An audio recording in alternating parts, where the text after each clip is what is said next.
Alrighty, let me tell you exactly what this course is going to entail. And since we're going to be spending the next few, what I assume to be weeks together, let me introduce myself a little bit further.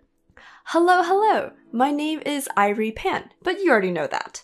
As of this recording, I am a professional concept artist in the entertainment industry, and I have worked on stylized feature animation with Netflix, as well as TV animation concept artist in the entertainment industry, and I have worked on stylized feature animation with Netflix, as well as TV animation concept artist in the entertainment industry, and I have worked on stylized feature animation with Netflix, as well as TV animation with Warner Brothers and Titmouse. I also work in the video game sector on AAA IPs with companies like Activision on titles like Call of Duty, as well as with Blizzard, and with Turtle Rock Studios on Back 4 Blood. Additionally, I've worked with live action companies, theme park companies, and I also work as an illustrator both domestically and internationally. Concept art to me isn't just a job, because it's a passion of mine, and it's very likely that it is yours as well. Our industry isn't one that people are usually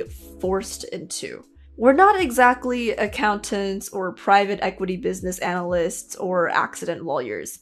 And you're probably like me in the sense that we really enjoy art and want to essentially just get better at it. Therefore, I always put learning at the top of my priority list because my craft brings so much meaning to my own life.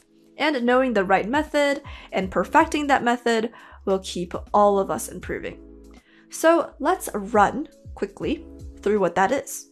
The first thing is to understand black and white value structures. The second would be composition. Next would be color and lighting. And then into painting techniques to help the image to get to a higher fidelity. And then photo bashing techniques, where we go for the highest level of fidelity. And lastly, speed painting. If you had to compare this to a pizza, because I love pizzas, I would say that the black and white values and composition is like the dough. So I'm just gonna draw a pizza like this, pretend it's a pizza. And then your color and lighting would be the sauce. And all the painting techniques, all three of these right here, these would be the toppings. And if you put them all together, then they make one pizza. Also, trust me, you're gonna be hearing a lot of pizza analogies from here on, but hopefully you find that a good thing. Now, I'm gonna quickly explain why exactly it's formulated the way it is, by starting off with the black and white values. Black and white values are honestly kind of the pillar of picture making. They inform us about shadows, and thus they inform us about light. We can use lines to convey information, like Dean Cornwell is doing here.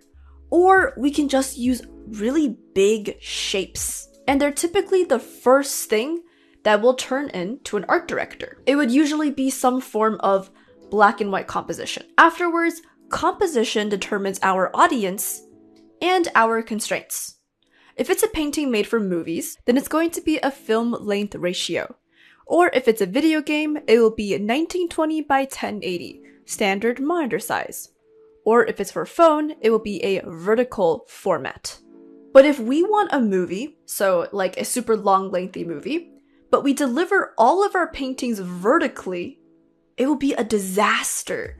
Because if the 3D modeler builds your painting off exactly, like pixel by pixel, either a majority of your painting is cut off, or a majority of your screen is cut off, which is of course not good. Which is why we're gonna discuss composition to properly remedy that. Afterwards, color and light breathes life into work, and for obvious reasons tells you the color of whatever it is that you need to make.